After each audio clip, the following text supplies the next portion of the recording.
Enggak tahu siapa. Misalkan, maka huwa kabironi ya. Kabironi. Siapa itu? Huwa ini siapa? Tinggal disebutkan siapa maunya. Kalau kita sudah ngerti orangnya, maka huwa ini menggantikan dua orang laki-laki. Dua orang laki-laki itu besar. Atau hum, ya, hum berarti mereka. Hum muslimun. Kita ngomong hum muslimun. Hum menjadi muslimuna. Misalkan mereka ini siapa? Orang-orang muslim. Hum muslimun. Itu huma bisa menunjuk kata ini kalian itu juga. Kalian berdua. Kalian berdua. Boleh. Kalian berdua. Yang penting ada dua orang, untuk dua orang. Maka sebetulnya kata kalian itu kalau dalam konteks kita ya, konteks bahasa kita, kalian itu kan banyak, kalian semua. Ini kalau hanya berdua, kamu berdua ini kan seperti itu. Kalau bahasa kita ya, intinya huwa, huma, hum, satu orang, dua orang, tiga orang atau lebih, menggantikan posisinya. Nah, nanti ada kalanya dalam fi'il ini, contohnya ini isim. Sekarang saya sedikit kasih gambaran ke fi'il, ya, supaya nanti mudeng. Isim yang ini yang mu'anas belum.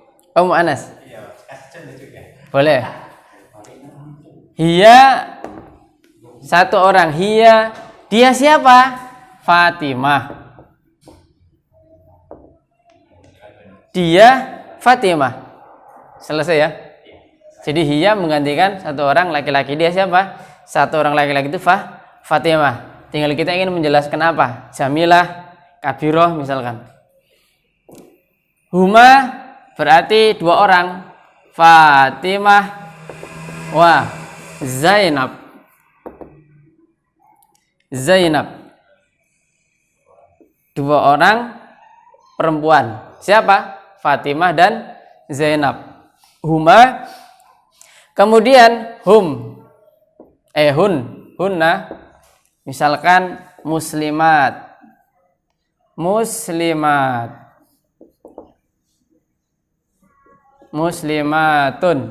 Mereka wanita muslim. Kalau di sini ini masih nampak, ya kan? Kelihatan hiya, huma, hunna nampak. Hiya Fatimah. Kemudian huma Fatimah wa Zainab. Sekarang saya rubah ke fi'il supaya lebih paham dan tujuan kita tercapai. Ini kan contohnya fi'il ya, sebetulnya sudah lewat. Contohnya adalah akala. Jadi kita akan belajar yang namanya wazan. Akala Ali misalkan. Ruzan. Ali makan nasi. Kemudian akala ruzan. Akala ruzan. Kalau di sini kita artikan Ali makan nasi, telah makan nasi di sini akala ruzan. Dia satu orang laki-laki telah makan nasi. Laki-lakinya siapa? Enggak tahu karena tidak disebut di sini. Tetapi dia dhomirnya huwa. Satu orang. Kalau huma, maka dia akan berubah menjadi akala panjang, ada alifnya. Tambahan alif. Mengikuti alifnya huma. Nah, alif yang ini menggantikan dua orang, ruzan. Dua orang laki-laki telah makan nasi. Kalau hum akalu ruzan. Nah, waw dan alif di sini menggantikan hum. Banyak. Sehingga inilah yang dinamakan kata ganti. Nah, tahu tambahannya ini dan ini ya, itu sudah kita akan belajar yang namanya fi'il itu, gitu. Babnya di sini. Begitu. Bisa diikuti ya Pak? Jadi biar nggak dikasih domirnya bisa ya? Bisa, sangat bisa. Jadi langsung dibaca Akalu ruzan. Boleh, bisa. nggak usah hum juga. Nggak usah. Hum akalu ruzan, boleh. Akalu ruzan, boleh. Karena sudah dijelasin di wawu alif tadi ya. Boleh. Sehingga kita akan ngerti. Ini nih menceritakan berapa orang sih? Kita tahu. Tahunya ya karena kita belajar rumusnya. Oke ya, sampai di sini bisa difahami. Makanya kalau ada kalimat hum tapi ada tambahan alif apa wawu alif itu banyak nggak ya di dalam kalimat kita? Bagaimana tadi? Ada dalam apa namanya teks baca ada kalimat hum, Hum? ada tambahan wawu alif. Itu kan sudah hum Banyak. kan sudah katakan dari Banyak. Sedangkan kayak wawu alif itu kan sudah ada Banyak. iya gitu. Apakah memang ada seperti itu? Ada. Otomatis. Ada. Misalkan hum akalu ruzan. Hum akalu ruzan. Mereka laki-laki telah makan nasi. Nah, kenapa sih kok sudah ada hum kok ditambah ini? Iya. Kan gitu ya. Karena dia diawali dengan jumlah yang namanya jumlah ismiyah. Tapi kalau saya balik ya. Akala hum misalkan ya. Ini goblok-goblok kan maksudnya. Pakai domir ya. Hum ini misalkan saya artikan langsung orang ya supaya benar ini. Ali, kemudian Muhammad, kemudian Ahmad, Ruzan. Nah, boleh. Ali, Muhammad, Ahmad telah makan nasi. Nah, di sini tidak mengikuti jamaknya orang banyak. Maksudnya kaidahnya akalu tidak menggunakan wawu dan alif di sini. Karena dia posisinya di awal. Menggunakan satu akala tadi. Boleh kalau dia di depan. Tapi kalau dia posisinya di belakang, yang dikedepankan adalah hum, enggak. Kenapa? Karena ini harus nanti dia menggantikan domir itu, dia akan menggantikan posisi sebelumnya. Misalkan saya sebutkan Ali, Muhammad, Ahmad duluan. Akalanya harus akalu. Karena ini menggantikan jumlah sebelumnya ini. Nah, itulah bedanya dikala kita mengawali jumlah itu dengan jumlah fi'liyah dengan ismiyah. Kalau ismiyah, domir harus selalu mengikuti terus di depan. Tapi kalau fi'liyah boleh. Namun ini sudah masuk di kaidah sudah jauh ya. Sebetulnya kita belajar kaidah dasar dulu aja. Nanti biar nggak bingung ya.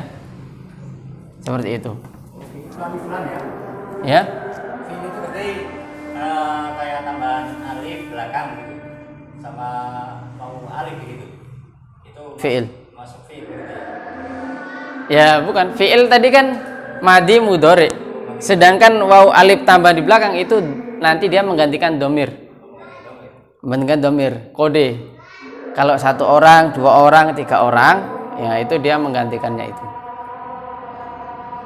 Ada lagi? Ya banyak, cuma sudah. Ini saya hapus biar nggak bingung ya. Saya selesaikan dari domir ini dulu ya.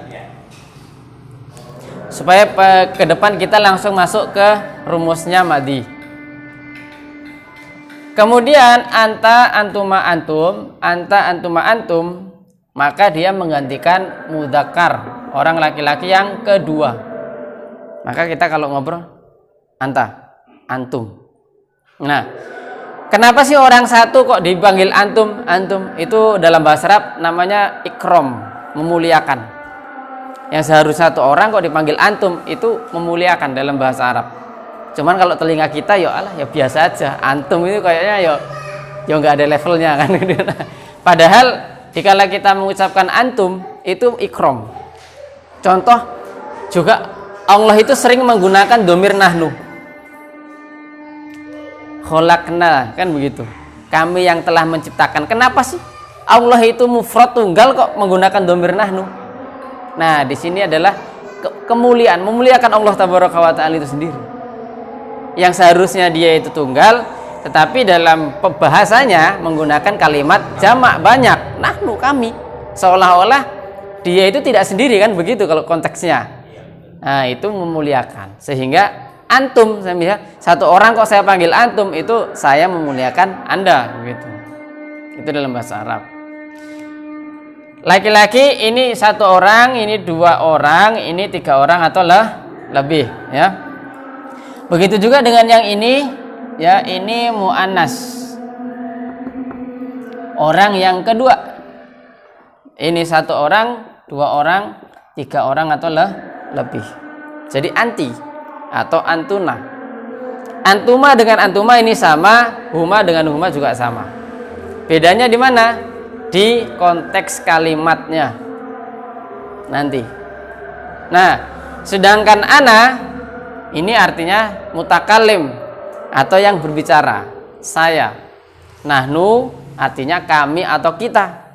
Juga namanya mutakalim artinya yang sedang berbicara. Nahnu kami atau kita seperti itu. Nah, jadi yang menjadi patokan Pak ini ya 1 2 3. 1 2 3. Laki-laki yang di atas, muannas di bawah. Begitu juga dengan anta, antuma, antum, mudzakkar, ya. Kemudian anti, antuma, antuna juga muannas sama. Dia 3. Sampai di sini ana, nahnu, ana bisa difahami. Saya. Mudzakkar yang apa? Yang dua itu membicarakan tentang seorang gitu. Ya.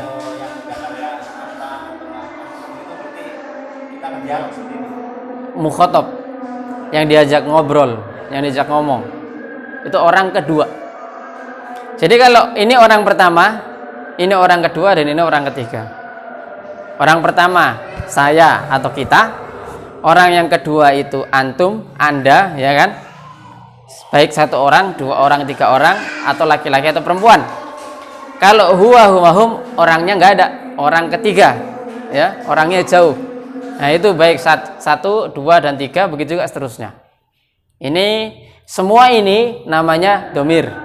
Domir munfasil. Domir yang dia berdiri sendiri. Kata ganti yang berdiri sendiri. Begitu ya. Taib, ini saya baca ya. Kalau pakai nada itu enak. Ya. Biasa kalau kita ngajari anak-anak untuk menghafal. Karena ini bisa dibilang wajib ya, Pak. Wajib hafal gitu. Ya. Wajib hafal. Kita baca huwa huma hum, hiya huma hunna, anta antuma antum, anti antuma antunna, ana nahnu. Huwa huma hum, hiya huma hunna, anta antuma antum, anti antuma antunna, ana nahnu. Pak, sampai di sini ada pertanyaan? Sudah tarjim. Ini berarti kurang kan? Ana tadi belum ada contoh, tapi waktunya. Ana tilmidun. Nama saya seorang murid. Ana jamilun. Nah, nanti kalau ana, ya, akala misalkan, ana akalnya menjadi akaltu. Ruzan, akaltu ruzan. Huruf tu menggantikan ana. Ananya dibuang. Akaltu ruzan. Saya telah makan nasi. Sehingga tu ini menggantikan domir ana. Akaltu ruzan. Kalau nanti mudhari beda lagi. Dia di depan. lampu berarti ya? Lampu. Kan kita masih di madi. Ya. Nahnu akalna panjang. Ruzan. Kami makan nasi. Telah makan. Ada huruf na di sini. Ini dihilangin. Akalna ruzan. Kami telah makan nasi. Begitu. Itu. Nah, itu. Ketambahan na. Tapi itu belum ya. Anak madinya bagaimana? Ya, Anak madinya bagaimana? madi. Tapi yang anak Itu akal tuh. itu bukan lampau, bukan. Ya madi. Madi. Kalau mudhari A-nya panjang, akalu atau akalu. Dua-duanya bisa. Tapi mungkin sampai di sini ya, sudah azan. Subhanakallahumma bihamdika asyhadu an la ilaha illa anta astaghfiruka wa atubu ilaik. Assalamualaikum warahmatullahi wabarakatuh.